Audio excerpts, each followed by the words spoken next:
बहुमताने हे तानाजी पाटीलच विजय होणार आहेत आणि हे शिक्कामोर्तब झालेलं आहे. माझं नाव विश्वजित उदयसिंह घाडगे.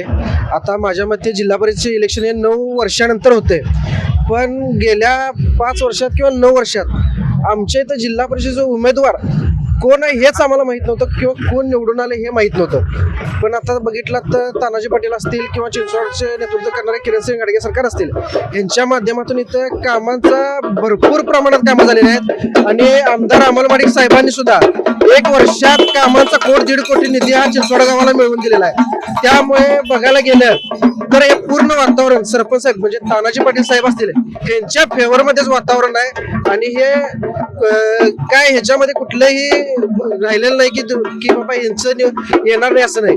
बहुमताने हे तानाजी पाटीलच विजय होणार आहेत आणि हे शिक्कामोर्तब झालेलं आहे.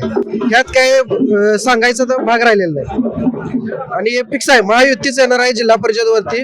आणि सर्वांनी आम्ही एक ग्रामस्थ म्हणून विनंती करतो की बीजेपीला मतदान करून अजून चांगल्या प्रकारे आपल्या भागाचा विकास कसा होईल ह्याच्यावरती आपण लक्ष देऊया. आता बघितलं तर चिंचवड गावात सगळ्यात मोठा प्रश्न होता हा पाण्याचा होता, तो मार्गी लावलेला आहे. त्याचबरोबर आता जे पाण्याचं झाल्यानंतर रस्त्यांची जी अडकलेली कामं होती ती सगळी पूर्णत्वास आलेली आहेत. 1.5 कोटीचं काम आलेलं आहे. दलित वस्तीसाठी 30 लाख रुपये आलेला आहे. पाणंद रस्त्यासाठी आलेला आहे. म्हणजे असं नाही की फक्त रस्ते करणे, शेतकऱ्यांचा विचार करून चिंचवड गाव हे बऱ्यापैकी शेतकरी राहतात, त्यामुळे इथे पाणंद रस्ते सुद्धा भरपूर प्रमाणात झालेले आहेत. त्यामुळे एकमताने आम्ही बीजेपीला मतदान करणार आहे.